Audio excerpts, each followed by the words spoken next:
Hello good morning guys. आता जो पहिला पॉइंट आहे तर तो दौलताबाद किल्ला आम्ही बघण्याचा प्रयत्न करणार आहोत. आजूबाजूचं वातावरण खूप छान आणि सौंदर्य वातावरण आहे, निसर्गरम्य वातावरण आणि आजूबाजूला सगळं हिरवळ तुम्ही बघू शकता. तर आता बघू पुढच्या पॉइंटला, दौलताबादचा किल्ला.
पाठीमागे बघू शकता हा देवगिरी फोर्ट आहे.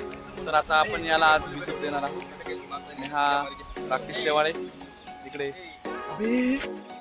तर आता दौलताबाद किल्ल्याजवळ पोहोचलेलो आहोत. हे बघू शकता इकडे किल्ला. जवळजवळ इकडे 1.5 तास तरी लागतील आता वरती जाण्यासाठी. तर आता बघू पुढचा ट्रॅक कसा आहे. देवगिरी किल्ला हा केवळ भारताच्या गौरवशाली भूतकाळाचा पुरावा नाही, तर तेथील लोकांच्या कल्पकतेचे आणि लवचिकतेचे प्रतीक आहे.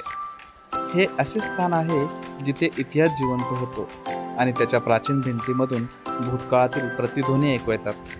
या प्रतिष्ठित किल्ल्याला भेट दिल्याने तुम्हाला त्याची भव्यता आणि भारताच्या समृद्ध सांस्कृतिक वारसाची सखोल प्रशंसा होईल याची खात्री आहे. आता आपण आतमध्ये शिरलेलो आहोत आणि हा बघू एंट्री गेट आहे. आता जस्ट सुरुवात झालेली आहे आणि बघू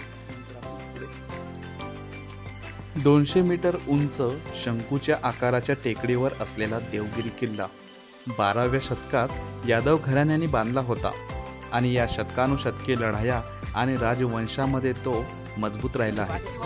त्याचे मोक्याचे स्थान आणि हुशार तटबंदीमुळे तो मध्ययुगीन भारतातील सर्वात शक्तिशाली किल्ल्यांपैकी एक बनला. मी सकाळी 7ला जात होते पहिले, पण ते पेपरला आलं ना मंदिर बंद करा आलतं ना लोक. मंदिर बंद करताय का?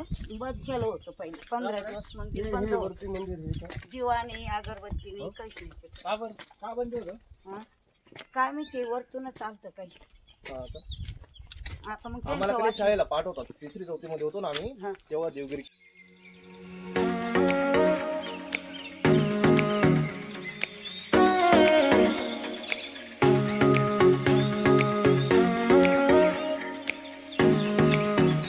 आम्ही सगळे वर्गमित्र आलेलो आहोत हा किल्ला बघण्यासाठी.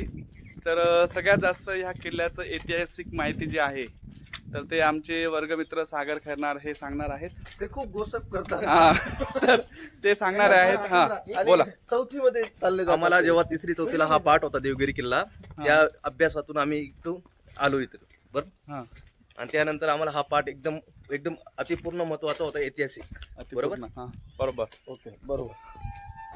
चांद मिनार किंवा चंद्राचा बुरुज हा आपल्याला दौलताबादच्या या देवगिरी किल्ल्यामध्ये बघायला मिळतो. 1445 मध्ये राजा अलाउद्दीन बहमनी यांनी किल्ला जिंकण्याच्या स्मरणार्थ त्याची उभारणी केली होती. चांद मिनार हे दिल्लीच्या कुतुब मिनारशी साम्य आहे आणि त्यातून प्रेरणा घेतली आहे. तर या चांद मिनारचं कसं अलाउद्दीन बहमी अहमद द्वारा निर्मित फारसी वास्तुकलेचे हे एक उत्कृष्ट उदाहरण आहे. गुजरात विजयाच्या स्मरणार्थ केले होतं. मिनार बाहेरून साधे आणि सजावट विहित आहे. दगड आणि चुन्यापासून मिनार बनवलेले आहेत आणि काही ठिकाणी रंगीत टाईल्स सजवल्या गेल्या आहेत ज्याचे अवशेष आजही या भिंतीवर दिसतात. तर मनोऱ्याच्या आधारावर 24 कमानीयुक्त खोल्या आहेत आणि अलंकरण विहित आहे. जमिनीपासून याची उंची जवळजवळ 70.9 मीटर आहे. तर आता पुढे बघू धावची. तर हा आहे पाठीमागे चांद मिनार.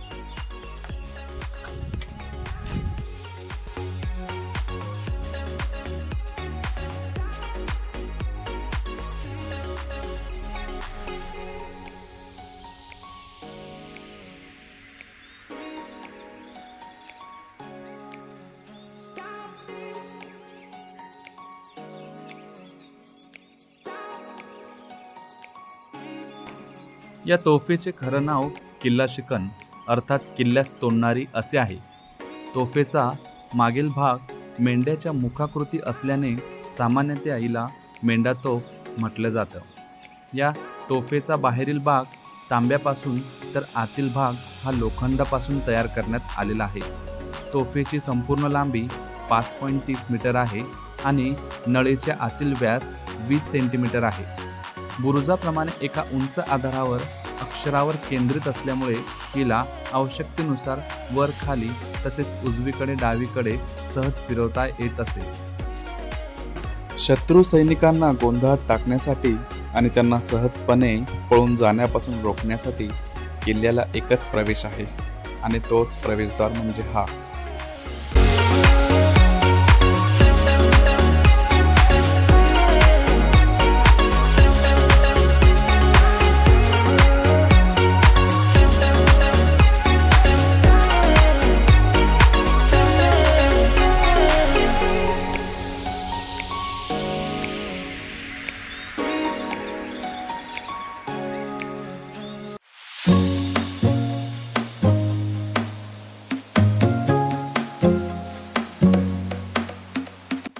तर मित्रांनो, आता आपण बघणार आहोत हा अंधेरी मार्ग.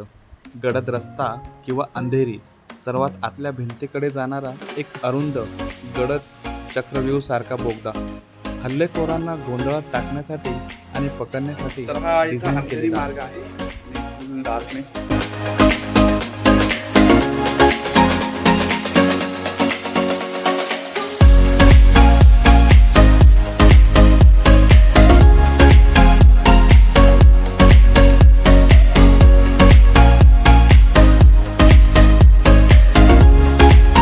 आम्ही ज्या पिण्याच्या पाण्यासाठी ज्या बिस्लरी बॉटल घेतल्या होत्या तर त्या प्रत्येक बॉटलवर स्टिकर लावलं आहे आणि त्याचे पैसे जमा केले. तर स्टिकर आमचे रविराज सोनवणे दाखवतात. ते त्याची माहिती ती सांगतील आणि ते काय डिपॉझिट वगैरे काय जमा केलं आणि त्यानंतर आता तिथं डिपॉझिट एंट्रीच्या ठिकाणी जमा केलेलं आहे आणि आता जाताना त्या बॉटल आपण तिथं परत करायच्या आणि ते पैसे पुन्हा आपण घ्यायचे.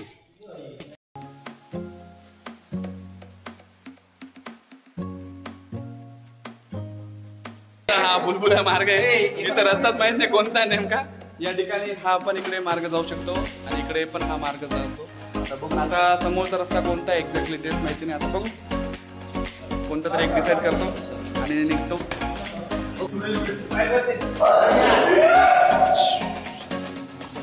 मला काय दिसत नाही.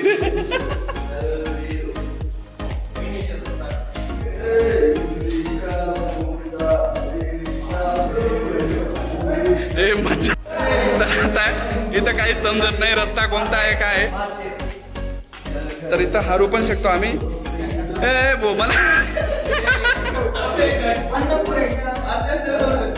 तर आता इथं मी लावला आहे मस्त भुयारी मार्ग आहे. हे पहा इथं जायचं का. हे पहा इकडे पण आहे काहीतरी. हे पहा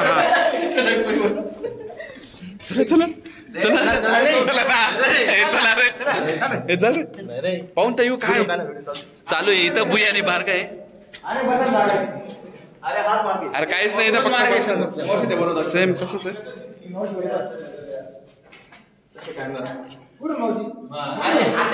चला आता मावशी आहेत आम्हाला सोबत. मावशी या ठिकाणी पुजारी आहेत. 27 वर्षापासून त्यांची ही 4थी पिढी आहे आणि ते कंटिन्यू रोज येतात.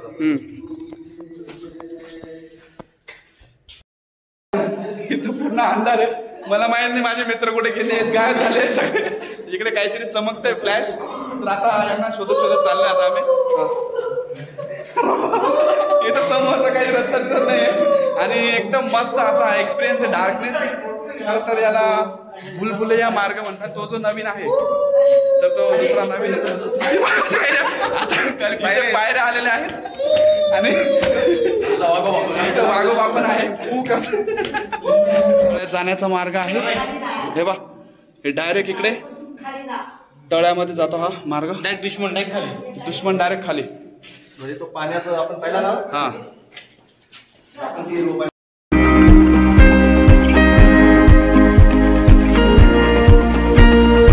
हा वरती चाललोय आणि इथं खूप अशा उंच पायऱ्या आहेत.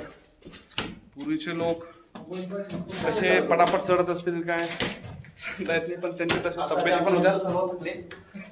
आता ही आजची तरुण पिढी हळूहळू सरकत आहे.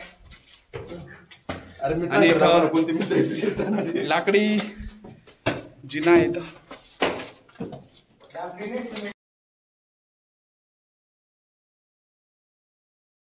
अमेझिंग एक्सपिरियन्स इथला, त्यातले तर हा भुलभुलैया रस्ता.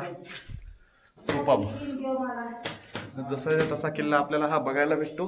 मित्रांनो तुम्ही नक्कीच भेट द्या.